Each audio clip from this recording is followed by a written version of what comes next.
Thomas Rajan rose amongst the competition and will be providing his reflections from the past 2 years. But before I invite Thomas to the stage, I would like to share a bit of his story with you. Prior to HBS, Thomas spent his childhood in Dubai, his undergraduate career at Arizona State University, having earned a Bachelor of Science degree in finance. I think it is safe to say that Thomas has a passion for aviation. He has worked in financial planning for the Boeing Company, network planning for US Airways, and on an aviation-related project with McKinsey & Company. In his spare time at HBS, he has served as co-president of the Christian Fellowship and a student leader of the 2009 Portrait Project.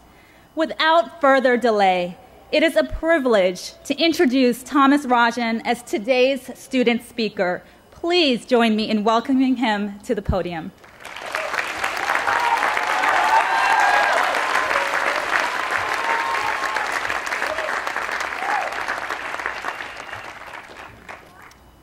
Thank you very much, Deirdre. Dean Light, Professor Badaracco, Mr. Diamond, family and friends, and most importantly, Section B. It is an honor to be with you here this afternoon to share a few thoughts and a few moments with you on this very special Class Day 2009. 638 days ago, and just a little bit over 6 hours, we gathered together on this very lawn to mark a new beginning. For many of us, it would be the first time on the hallowed grounds of this magical place called Harvard. For many of us, it would be the last time that we would start school. Here we began, drawn from all corners of the globe, collectively nearly 3,000 substantial accomplishments shaping us, to learn a few timeless lessons in stacking Lego bricks and tossing tiny beanbags. You know, the MBA teaches us that one of the most important things is that we are to ask the right questions. And so on this day, back 2 years ago, we asked our first one. I'm paying $150,000 for this. But uncertain of the path that lay ahead, anxious for the tasks that would follow, and eager for the relationships that would form, we pressed forward. Over the last few weeks, we've had many reminders that our time here is drawing to a close. Friends and family starting to arrive for graduation. The endless emails announcing the last ever parties that would be here hosted by our dear friends at the Latino Americano Club and the European Club, reminding us that this is the last time ever that we would get to tango. Or perhaps even the jarring realization that the time has finally come for us to expand our winter wardrobes from those black section fleeces that we've worn for over 2 years. But as much as today seems like we are ending, it is very much a new beginning as well. The path ahead still seems very uncertain. To fix things in a world where so much seems so wrong, the tasks appear immense. But building on the relationships that we have formed, and taking joy and courage in these, we are eager still for what lies ahead. To build on the memories of this amazing and now seemingly fleeting experience. Over 500 cases later, over 1,000 hours of preparation time. Okay, maybe over 400 hours of preparation time. Parents, don't worry, we just got more efficient as the years went by. And personal balance sheets that may soon need a bailout of their own. We came away with 5 forces, 4 Ps, 3 lenses, 2 sides to any issue, and 1 unforgettable turkey. Dreading those 8:40 a.m. cold calls where your brain keeps moving but your mouth struggles to keep up, realizing that immortality awaited in the next edition of the Section Skydeck. These are times that remind us what the HBS experience is all about. My earliest memory of HBS was of lunch on move-in day. What might have seemed as the most ordinary of gatherings, even today, was anything but. Bound by the fact that each of us had grown up in the Middle East, there we sat, the four of us, an Indian, an Arab, an Israeli, and a Palestinian, breaking bread together as brothers and talking about hope for the future. A couple of those students would go on to form the inaugural conference about business of peace in the Middle East. Or more recently, looking into the eyes of little children learning in a tiny, forgotten village a little bit outside of New Delhi, India, where HBS students who had gone on the India trek had realized that no child, no matter how poor, deserved a life without education. These HBS students took it upon themselves to raise money and build a school that today serves over 200 children in that school and in the surrounding areas. These are times that remind us what the HBS experience is all about. Constant reminders that the world that ushered us to this place 638 days ago is markedly different. We are reminded that the present economic circumstances have impacted everyone. Take my case. Extensive work experience, now a Harvard MBA, and a job offer in hand from a well-known consulting firm. Some might consider that I would be a pretty reasonable catch in the Indian arranged marriage circles.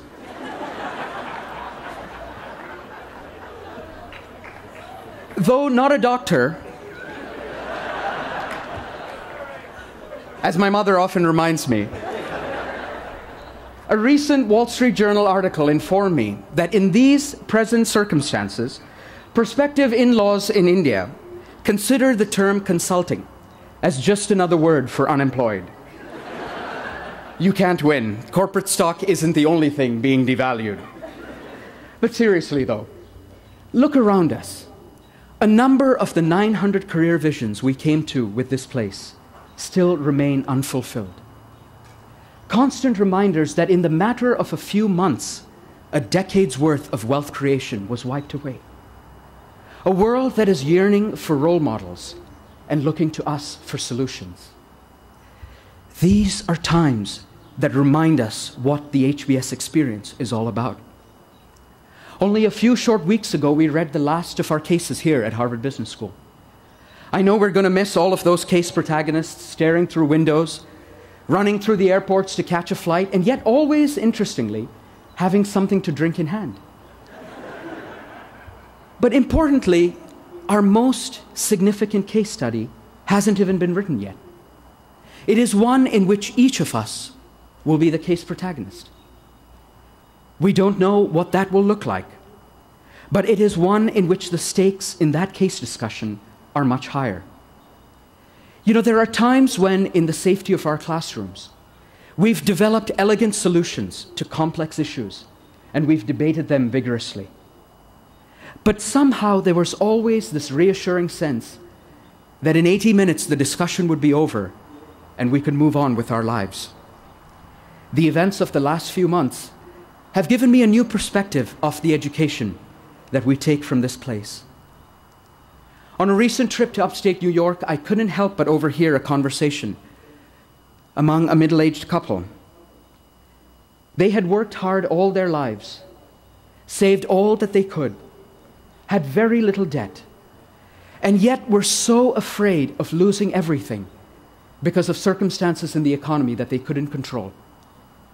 The only invisible hand that these people knew left them with the feeling of being slapped in the face. These folks would care little what a Harvard MBA means. The consequences they were facing were real, and they wouldn't be solved in 80 minutes.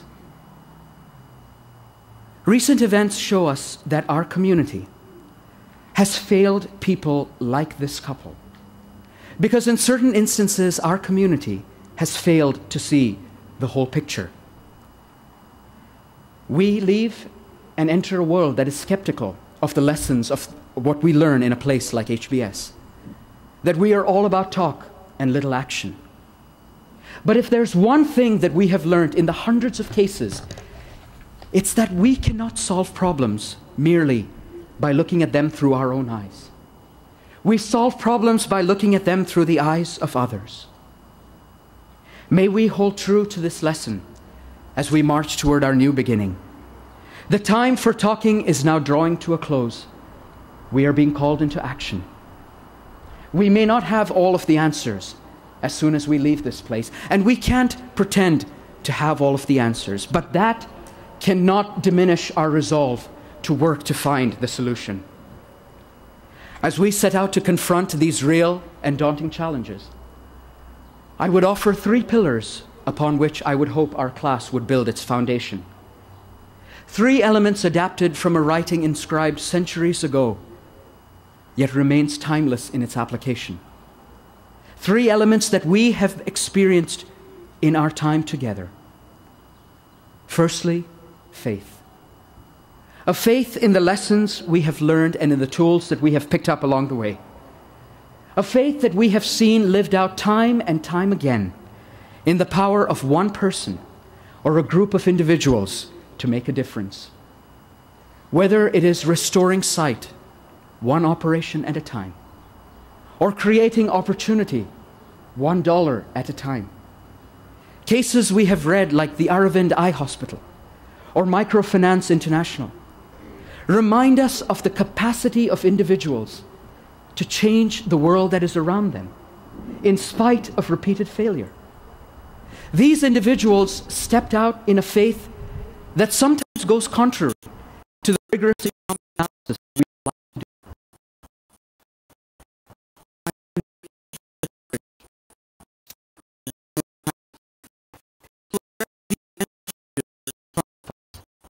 Maybe perhaps not knowing exactly how things are going to get done, but believing firmly in what needs to get done.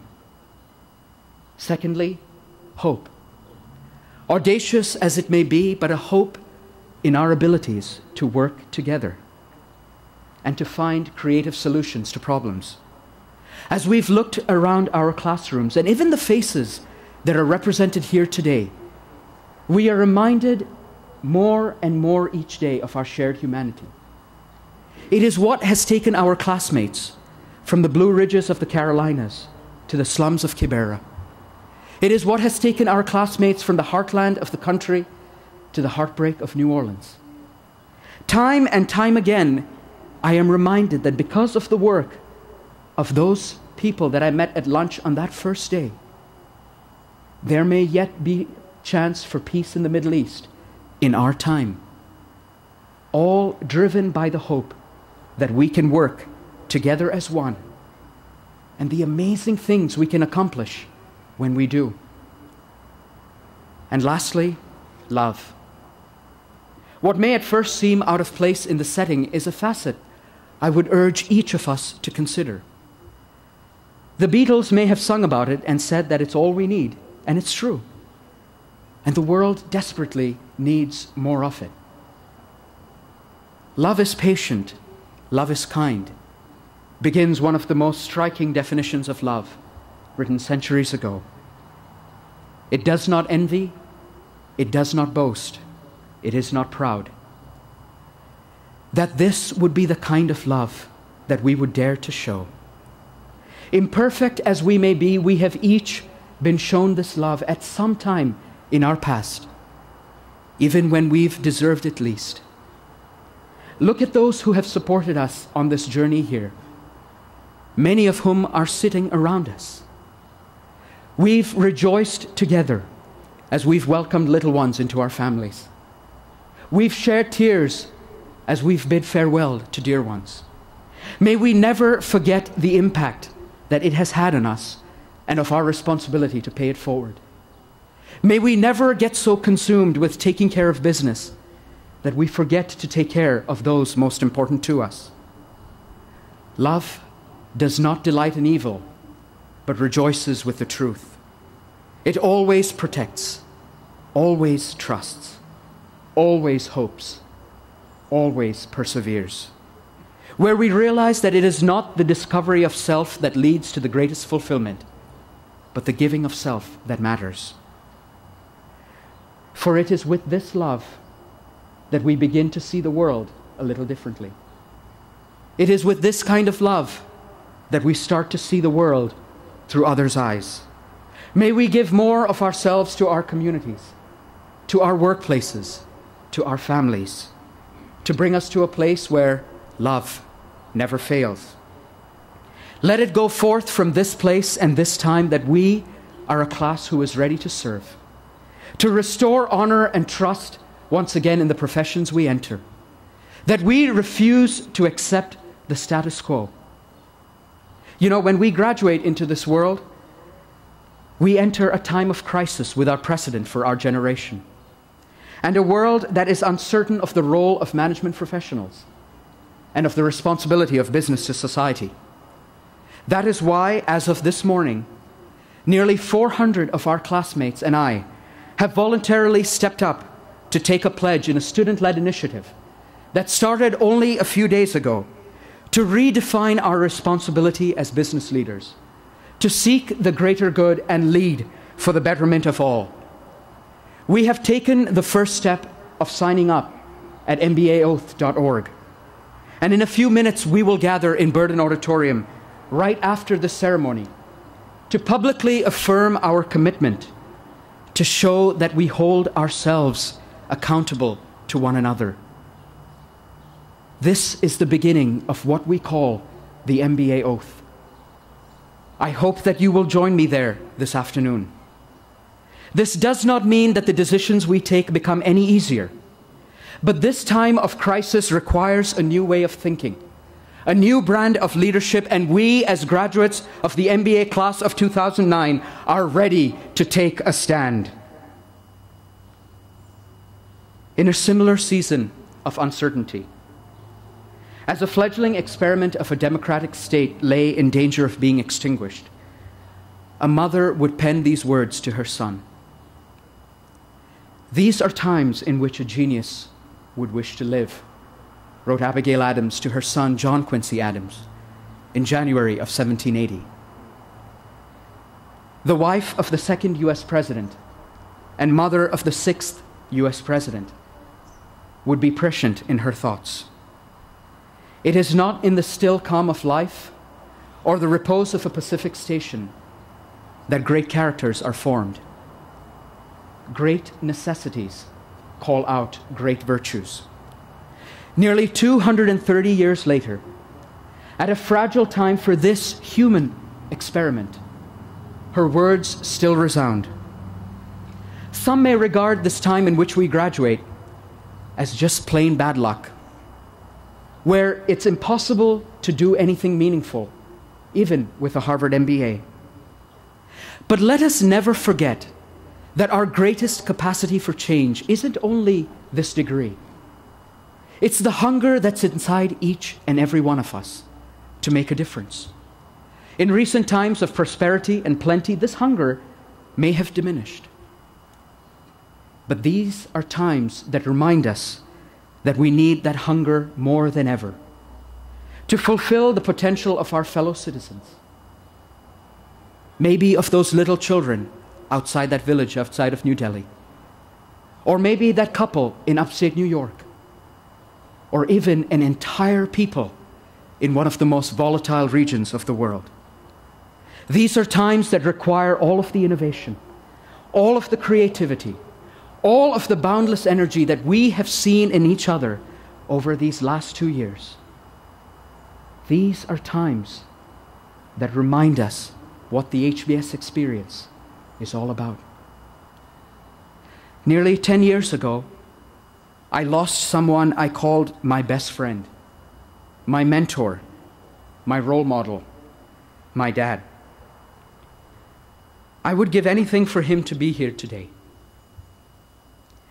In a difficult and trying experience, I came to see a lesson that lives with me even to this day. On a plane to my father's funeral, I wondered what tomorrow would bring. It's a question I have seen in the eyes of people all over the world over these past 2 years. In the privilege we have been accorded to come to learn in a place like this, we leave with the responsibility of working to assure that answer. And Mom, I know that if Dad were here today, he would say, look up, and everything's going to be all right. And so we go forward to this new beginning, the second new century that marks our time at HBS. I still wonder what tomorrow will bring.